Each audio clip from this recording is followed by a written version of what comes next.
How did you come to organize the Legion so?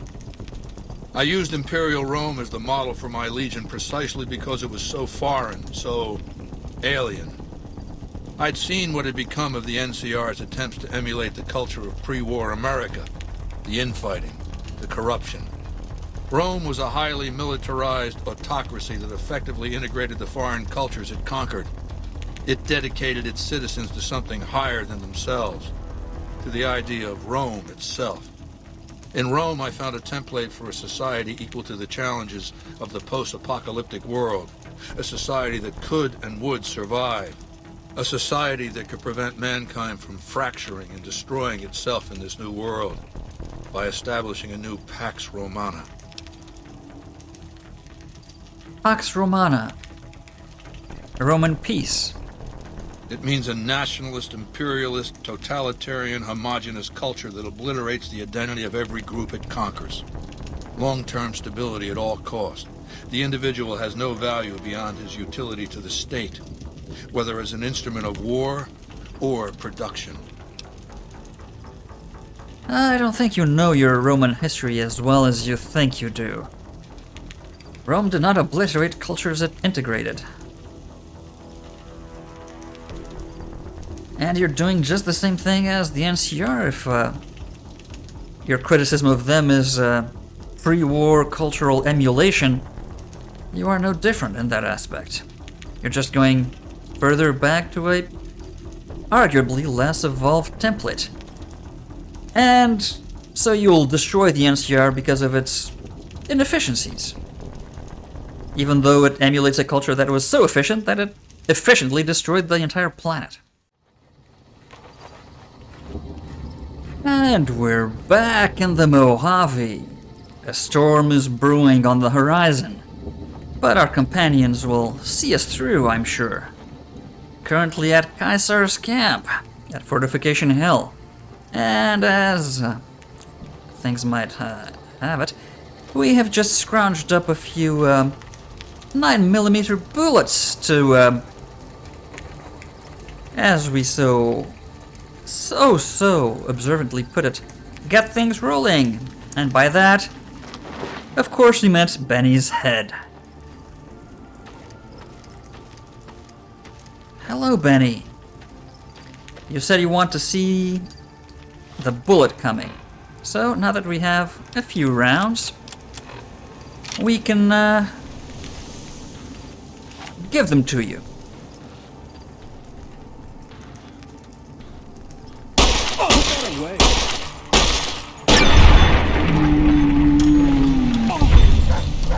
One more to feed the worms. Shot in the head. Much like you did to us. With this beauty. Some of the slaves have been spreading stories about the burned man again. Most appropriate. Let's leave you with all the dignity you deserve. Worm. Attack plans for the dam.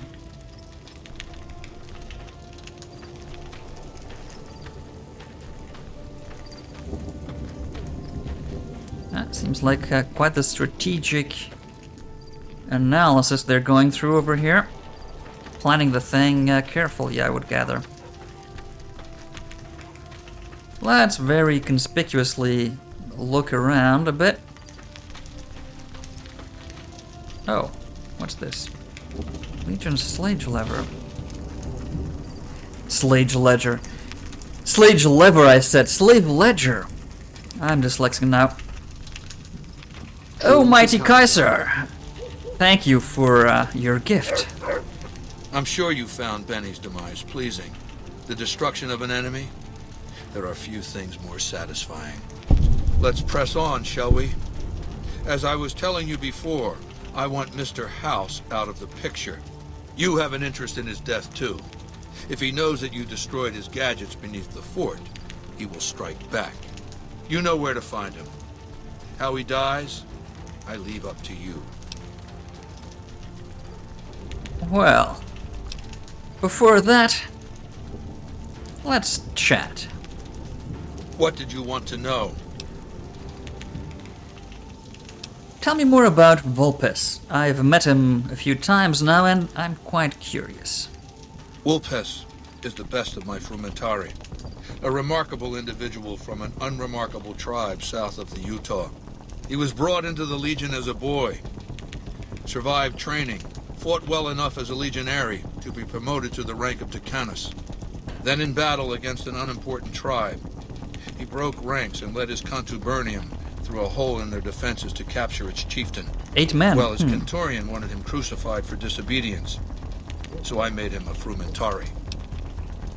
A frumentari. That's some sort of a special agent. Whatever I require. Infiltration, assassination, dramatic atrocities to break the spirit of the enemy, etc. They're mentally flexible. They operate behind enemy lines for extended periods, imitating the enemy's customs without becoming sullied. In all these things, Vulpes is a master. I see. Very enlightening. That explains how he got into the strip unnoticed. What else did you want to know? Oh, well, all these bodyguards, Praetorians, they seem different. My Praetorians embody the martial ideals of my legion. Each one of them has done enough conquering and killing to deserve the rank of Centurion. Instead, I invited them to join my guard. So the invitee chooses whichever current guard he thinks is weakest and challenges him. The fight is to the death. It keeps them from getting complacent. That's quite a system. And your head of Praetorians, how long has he had that charge? Lucius has been the head of my guard for 5 years now. He was a subordinate guard for 8 before that. No invitee has dared to challenge him yet.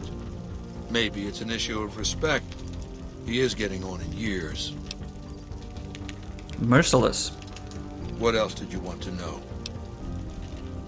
I have heard many a tale about Legate Linnaeus. What would you tell me of him?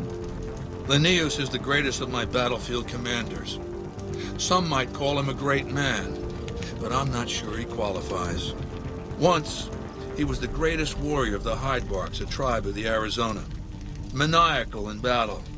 Sometimes he'd ambush Legion patrols by himself. When after several months we found and surrounded the Hydebarks camp, their chieftain raised a banner of surrender. The warrior, who was not yet Linnaeus, went insane with rage. He struck down his chieftain and attacked his own tribe. And then? He killed 15 before they brought him down. He didn't die, obviously. I had him tended to. He was maimed, most of his face torn off. It was days before he regained consciousness. When he did, I went to his bedside and showed him the helmet I'd had forged to cover his face. I said he could have it if he'd fight for me. He accepted, on condition that he be allowed to kill the surviving males of his tribe. I said, make it the adult males, and you have a deal. He sounds rather unbecoming of command. Linnaeus is savage. Savagely loyal, too, but only to me. He has no love for my legion. But this has its uses. He has no attachment to his men, no compunction about battlefield losses. All he cares about is destroying the enemy. When another legatus or a centurion fails to achieve results, I send Linnaeus to make things right. His first step is to beat the failed commander to death in front of his assembled troops. Then he orders the ritual of decimatio. Decimatio, 1 in 10. It means decimation. But in ancient Rome, the word had a very specific meaning. A punishment for cowardice. The legionaries are lined up in ranks. Every 10th man steps forward and is beaten to death by his brothers. It instills a certain robust obedience. Well, if discipline serves. So Lanios will lead the assault on Hoover Dam. Yes. This time my legionaries will be more frightened of the commander behind them than the enemy before them. There will be no failure this time, no retreat, no years of gathering slaves and resources for another assault. With Lanius to drive the Legion forward, the dam will be taken. It will be our bridgehead across the Colorado. Well, you did lose the first battle. How did that come about? It's not going to happen again, that's all I have to say about it. That's a sore spot. I have heard of the Burned Man. And I've heard it's a bad idea to tempt the wrath of Caesar. Change the subject. Very well. What else did you want to know?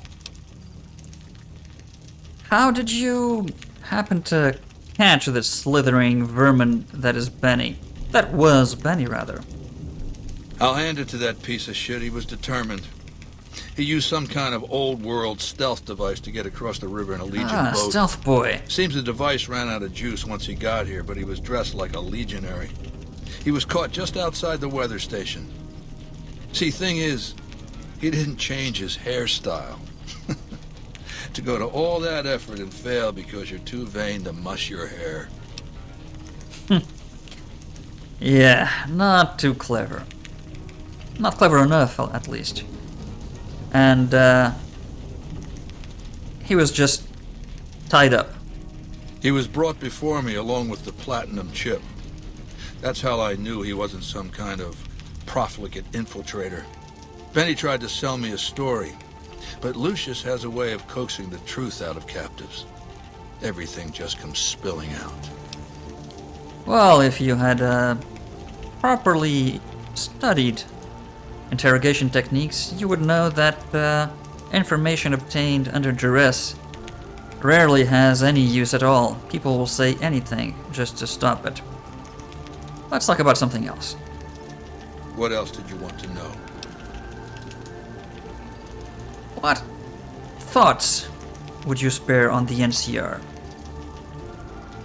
Do you want my opinion as a former citizen or future conqueror? Actually, my opinion's the same either way.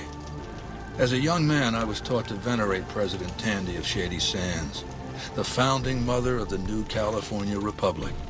Did you know her presidency lasted 52 years? And that her father, Aradesh, was the Republic's first president? Does that sound like a democracy to you? Or a hereditary dictatorship?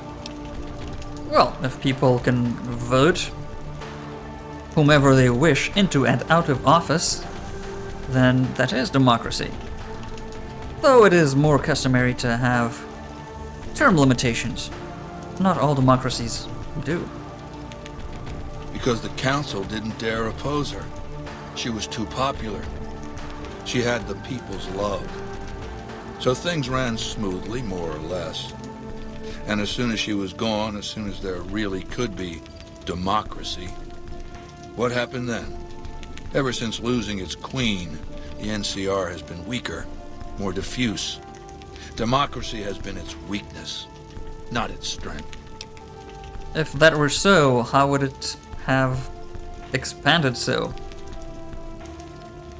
Well, if it becomes diluted and diffuse, isn't that part of its strength? How large it is, how varied it is. How is it weak? Greed runs rampant. The government is corrupt, accepting bribes from Brahmin barons and landowners to the detriment of citizens. The NCR is a loose conglomerate of individuals looking out for themselves. It's lost virtue. No one cares about the collective, the greater good. It's not built to last. I'm just hastening the inevitable. Well, thus far they have been more than able to hold their own against your mighty legions. Surely they are powerful. Of course. The most powerful my legion has faced. Also the first to which I am ideologically opposed. Until now, every tribe I've conquered has been so backwards and stunted, enslavement has been a gift bestowed upon them. My conquest of the Mojave will be a glorious triumph, marking the transition of the Legion from a basically nomadic tribe to a genuine empire. Just as my namesake campaigned in Gaul before he crossed the Rubicon, so have I campaigned and will cross the Colorado. Well, he crossed the Rubicon not to campaign, but coming back from campaign, and to force his will upon Rome, then a republic. You're playing fast and loose with history there, Kaiser. What else did you want to know? Yeah, I don't know if he's just ignorant or willingly ignorant, or obfuscating certain aspects of, how his, ideology doesn't really make much sense. Let's talk about Mr. House. I know he's a coward, hiding behind an army of robots ensconced in that tower of his like a wizard in one of those Grognak comic books. Some say he's a man, others a machine. I don't care. He's in the way. Doesn't seem like you know much about him.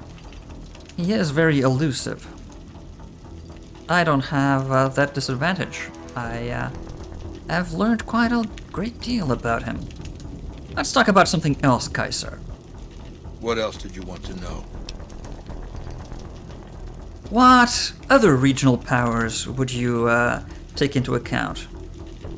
I've analyzed the region's tribe to determine how they might be useful. I may tell you more at a later time, if it suits me. I see, so he's got cards under the table that we don't know about. Clever. Let's talk about something else, Kaiser. What else did you want to know? How did you gain power in the Legion?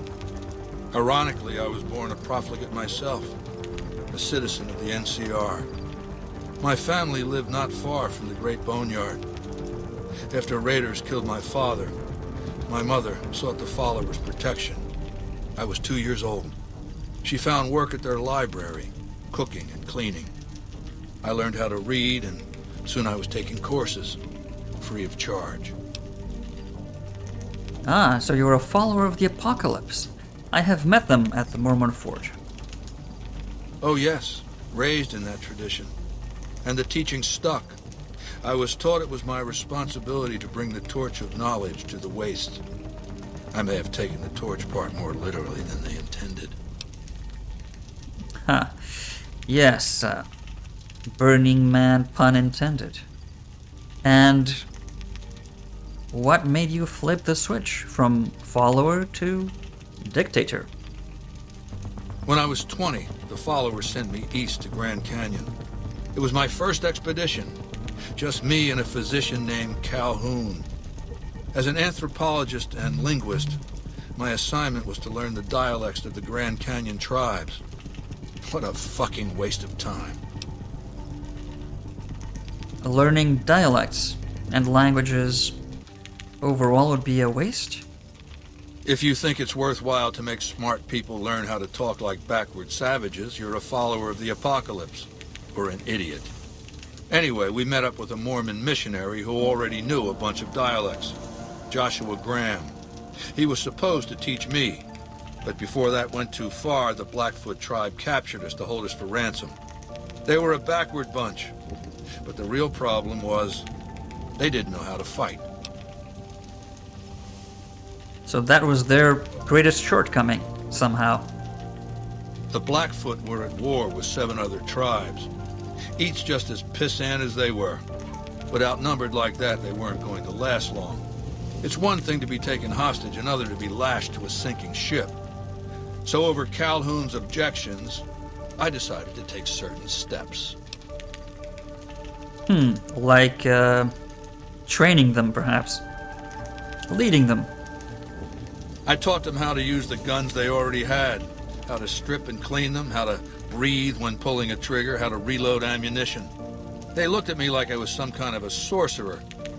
So I taught them how to make explosives and started drilling them on small unit tactics. If there's anything I learned as a follower of the apocalypse, it's that there's a lot of good information in old books.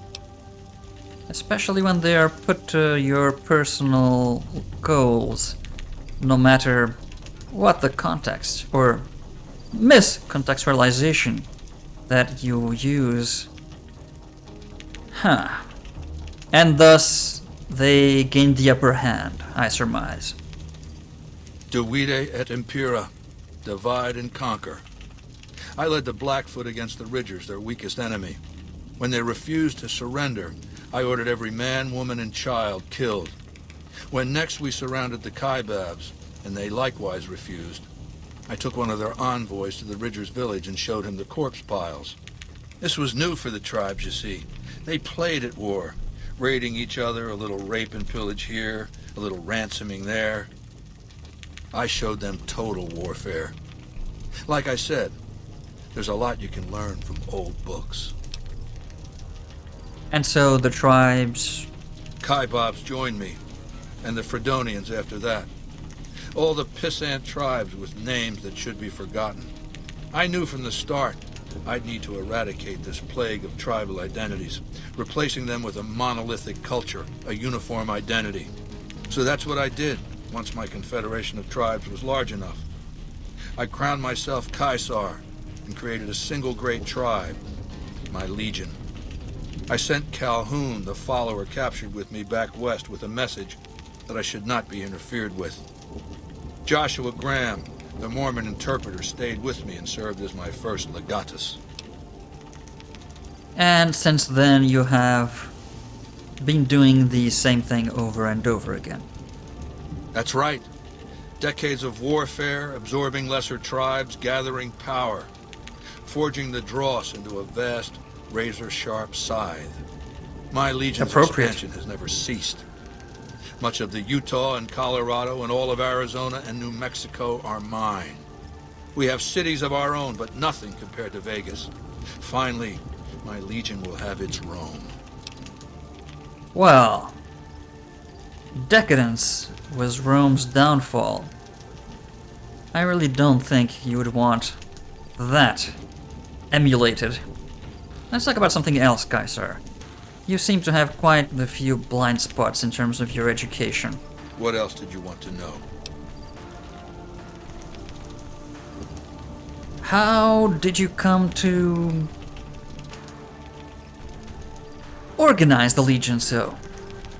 I used Imperial Rome as the model for my legion precisely because it was so foreign, so alien.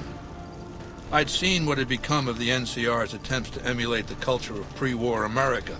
The infighting, the corruption. Rome was a highly militarized autocracy that effectively integrated the foreign cultures it conquered. It dedicated its citizens to something higher than themselves, to the idea of Rome itself. In Rome, I found a template for a society equal to the challenges of the post-apocalyptic world, a society that could and would survive, a society that could prevent mankind from fracturing and destroying itself in this new world by establishing a new Pax Romana. Pax Romana.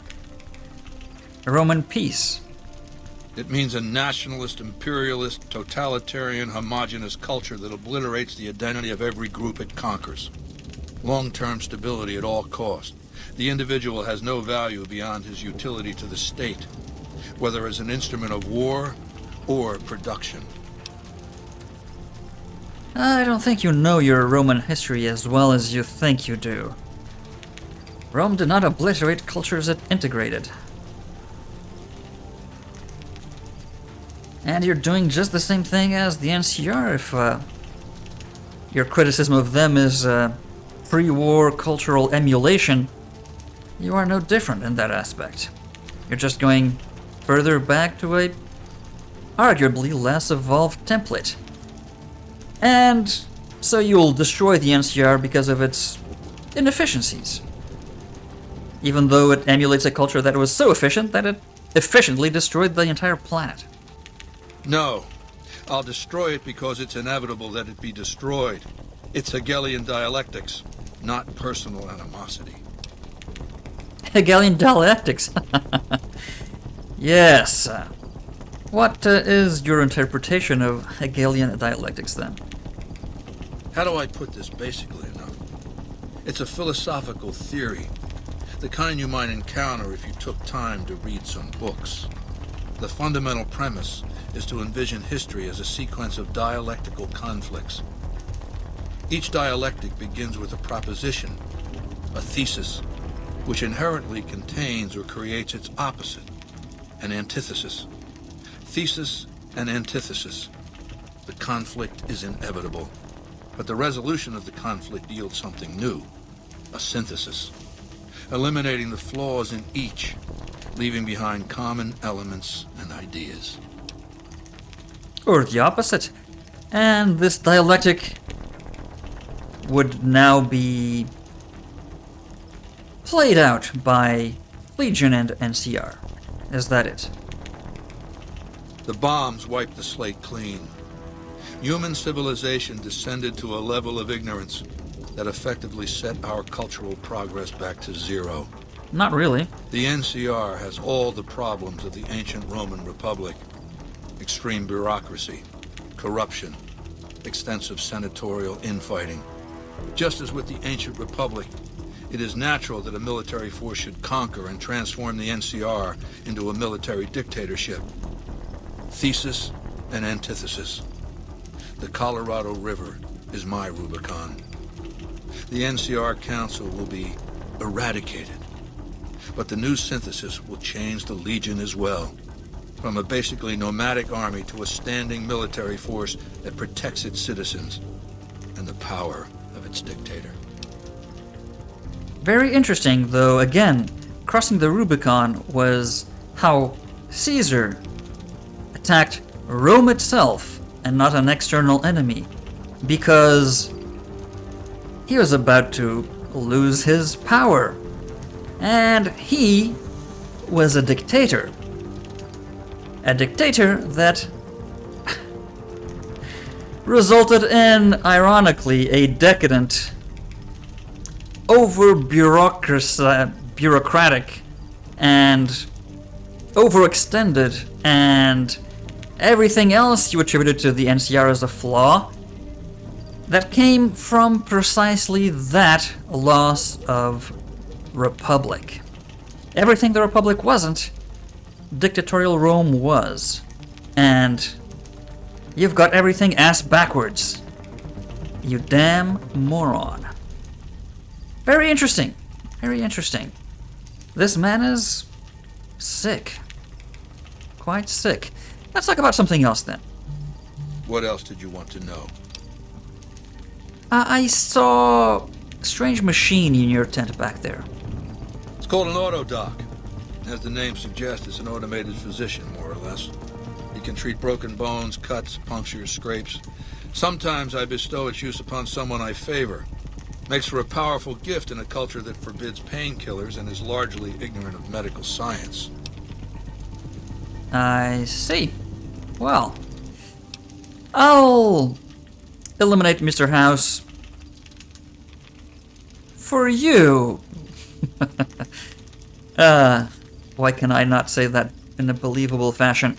Not at all for other reasons. Good. Don't know what kind of security he has inside the Lucky 38. I do. But if you can find a way of catching him off guard, do so. Yes, as with many other things, I know oh so much more than you do. Let's talk to these fellows. Hello?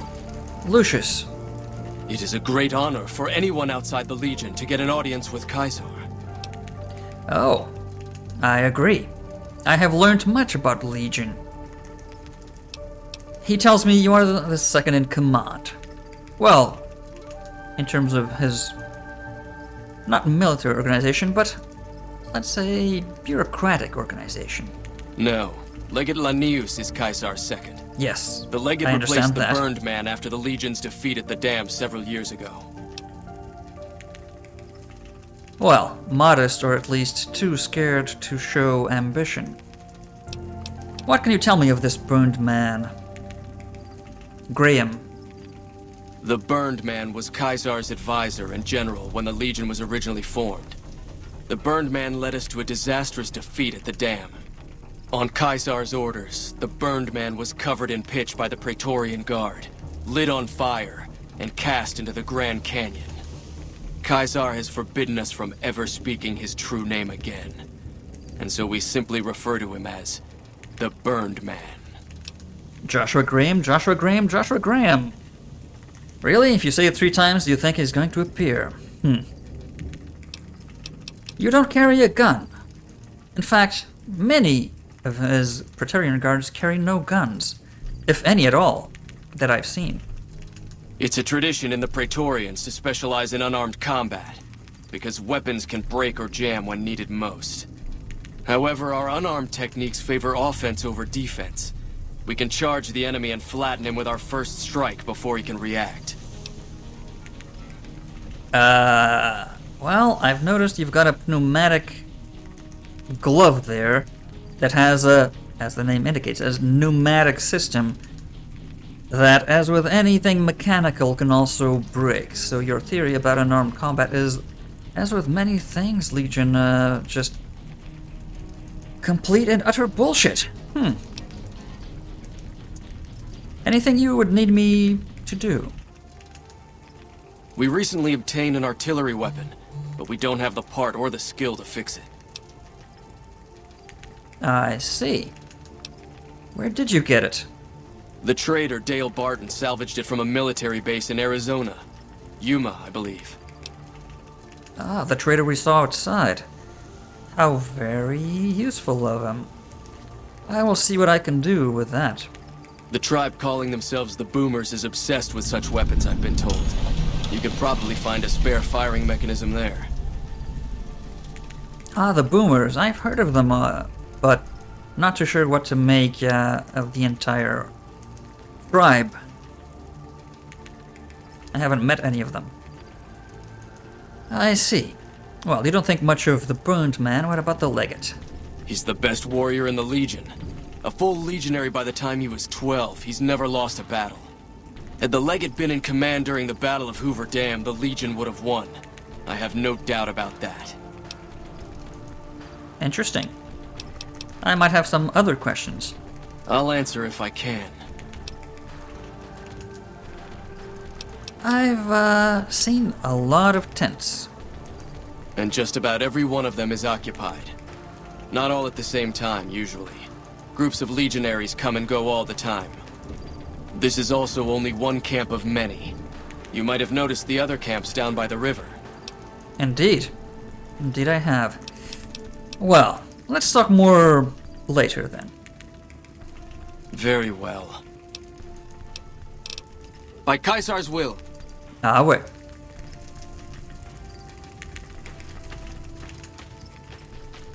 A NATO dock, he says. I don't think I've ever seen anything quite like it.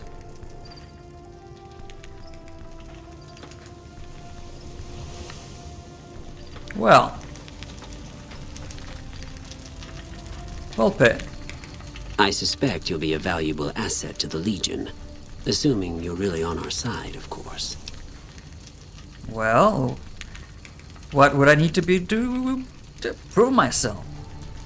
There's a gambler, Martina Grosbeck, who has a knack for learning other people's secrets and passing that information along for a price. The Omertas, who run Gomorrah, have become suspicious of Martina's frequent visits to their casino. Soon they'll pay her a visit of their own. Aha, and you want me to check up on her for you.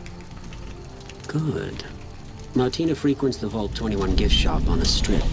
Hurry along, and she still may be in one piece by the time you get there. I'm looking forward to getting sent across the river.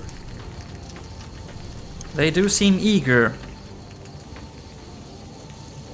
You're wise to serve the Legion by choice. Hi there, doggy. They're friendly enough when not enticed.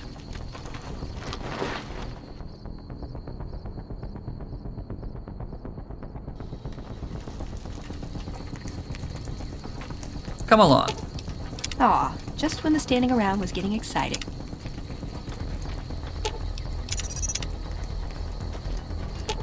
Let's get going.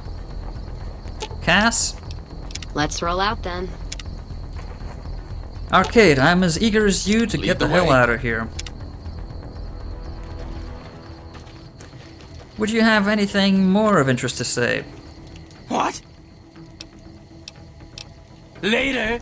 I guess not. Not yet, at least. Well, we're getting thirsty. Do you have anything to drink?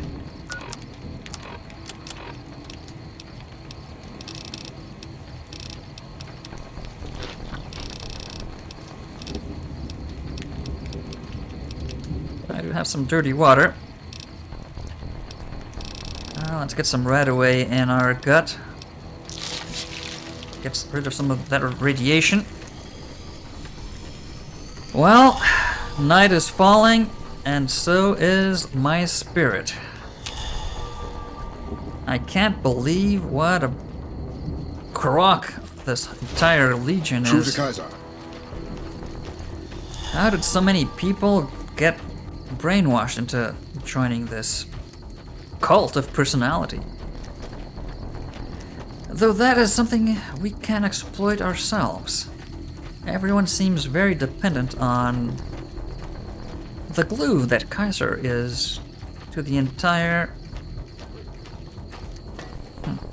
thing. Yes, indeed. We could take advantage of that.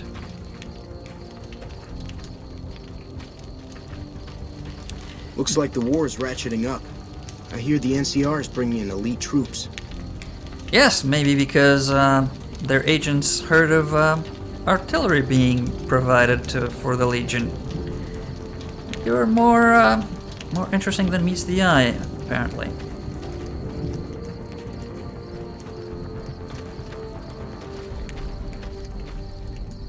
You've proved yourself useful, at least. Well, I'm glad to know that I have proved myself. Hey there. That is good to know. Can we not leave?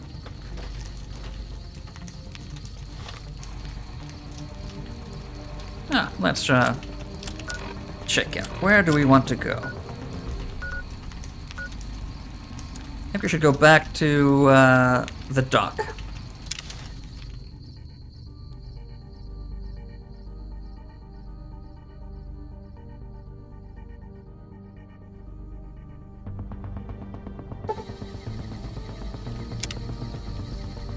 Well, good to know they do keep their word and they provide all the equipment back.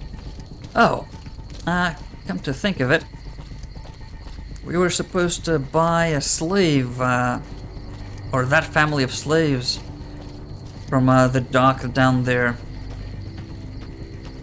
But we couldn't find anyone that was willing to trade them for us.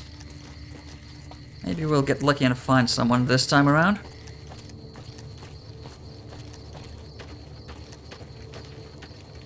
What a revolting sight. Call that a friend? I think he's talking about Raoul. Hello? Good evening. Move along.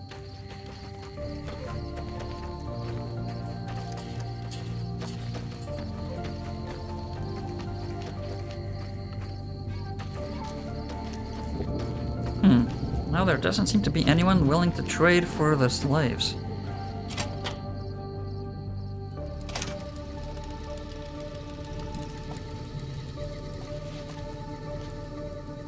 You don't belong here. Awe, have you come to sell or trade for captures? Ah, and by captures would you mean slaves, perchance? No. They haven't yet earned the right to be called slaves. Those three in the pen are captures, nothing more.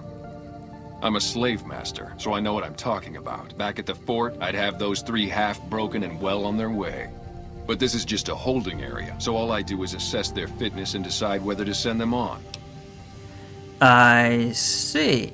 And, how did you manage to set up this camp on this side of the river? From what the NCR knows, you're only on the other side. Well, until recently at least, but this seems like a well-established camp.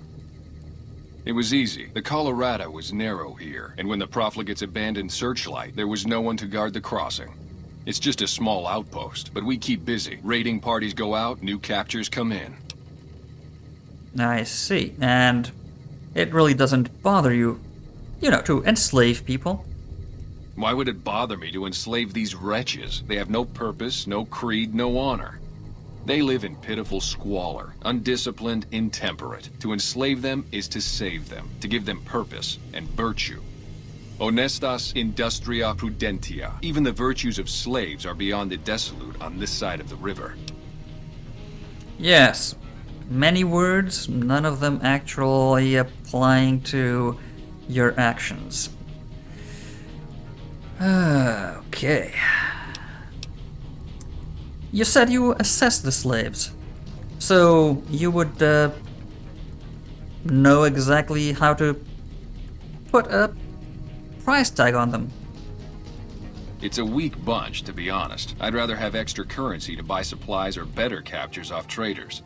There's a boy, too old to be trained as a legionary. Normally they would have to die, but he's too frail to make trouble. The old woman's dried up, but she could keep house or do gardening if she can learn to keep her mouth shut. The girl's the only one of real value, young enough to breed, not hideous to look at. What's your offer for the lot? Well, as you well know, any fool can see that the girl has all the symptoms of pustular hypomyalgia. Pustula? What? Is that contagious? That doesn't sound good at all. No, it sounds terrible, doesn't it? Yeah.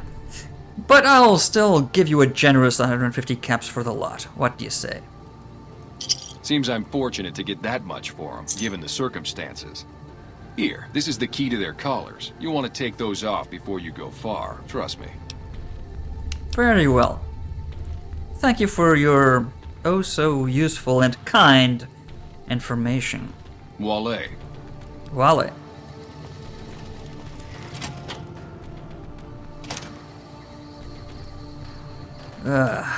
These people. They make my skin crawl.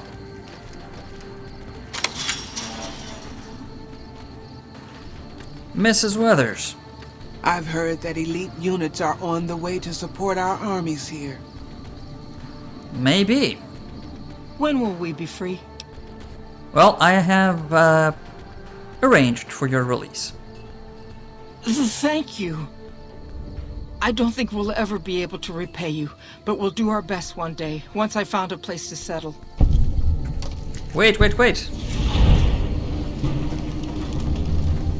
Thank you so much for freeing me.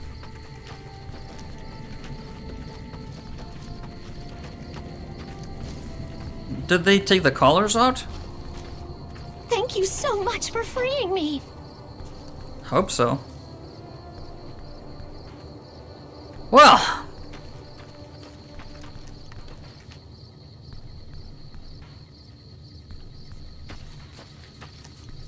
That was something.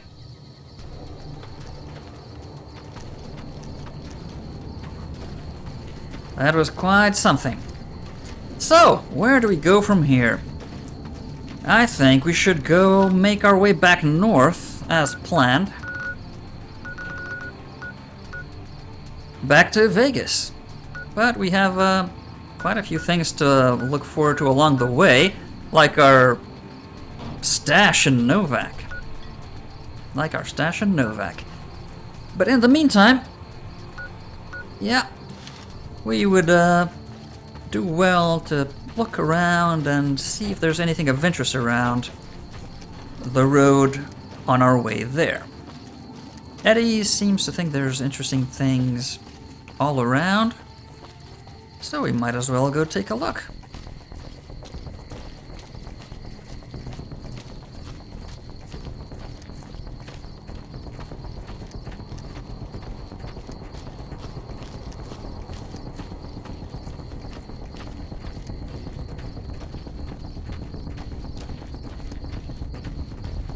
So up the hill, there's this crossroads that we saw before.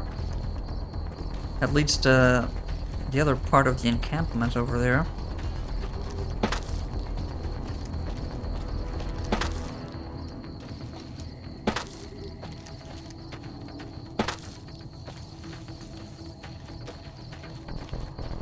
Anything we can scrounge up here? Seems that like everything's boarded up.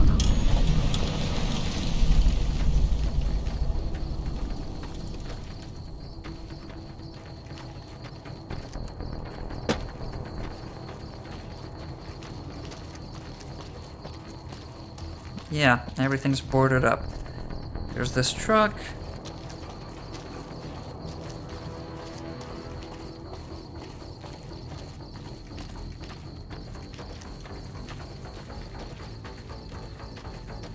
And an abandoned trailer. Well, I think we can make camp here for now. No? Where's Cass?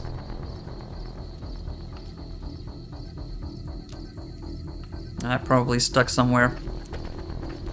Well, and anyway, we should make our way up the road again and back to New Vegas eventually, but that is going to be next time. Till then,